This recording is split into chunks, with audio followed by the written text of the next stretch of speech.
ఉంది. నేతల అలసత్వం, అధికారుల నిర్లక్ష్యం కడప, కర్నూలు రైతుల పాలిట శాపంగా మారింది. 2 జిల్లాల పరిధిలో లక్షల ఎకరాలకు సాగునీరు, వందలాది గ్రామాలకు తాగునీరు అందించే కేసీ కెనాల్ కొంతమేరకే పరిమితమవుతోంది. పూర్తి కాని మరమ్మతులు, పనుల్లో నాణ్యతలేమీ కనిపిస్తున్నా పట్టించుకునే నాథుడే కరువయ్యాడు.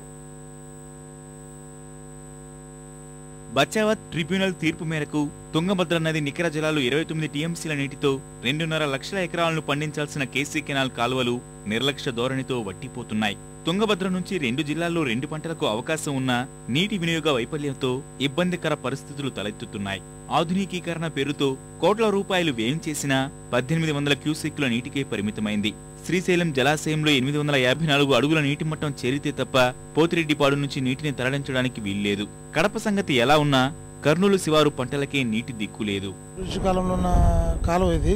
మధ్యలో మన ప్రభుత్వం వాళ్ళు హైట్ పెంచాలని చెప్పి చేసినారు. కానీ ఆ లెవెల్కు నీళ్లు పారడానికి 3000 క్యూసెక్కులు మాత్రం కెనాల్ ఎక్కడ తెగిపోతుంది. రైతులు కూడా ఇబ్బంది పడాల్సి వస్తుంది సార్. అందుకు దీనికి కెపాసిటీగా ఇప్పుడు 1800 ఉంది కదా సార్, అంటే 2200 ఇస్తే అయిపోయింది సార్ దీనికి కెపాసిటీ. పోతిరెడ్డిపాడు హెడ్ రెగ్యులేటర్ నుంచి నీటిని విడుదల చేసే స్థాయికి శ్రీశైలం జలాశయంలో నీటి మట్టం చేరకపోవడంతో 2 జిల్లాల రైతులు నష్టపోతున్నారు.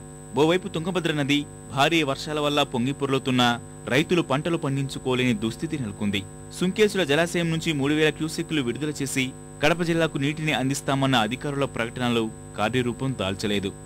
ఈరోజు రైతాంగమంతా కేసీ కెనాల్ మీద ఆధారపడింది కాబట్టి ఈ తక్షణమే ప్రభుత్వం స్పందించి రాజకీయాలకు అతీతంగా కూడా మా కేసీ కెనాల్కు నీళ్లు వదిలి తక్షణమే రైతు ఆక్రోశానికి గురి కాకుండా నీళ్లు వదలాలని కోరుతున్నాం. కానీ మా కడప జిల్లాలో 1,00,000 ఎకరాల నీళ్ళు ఆయకట్టు బీడుపడిపోయేటటువంటి అవకాశం ఉంది.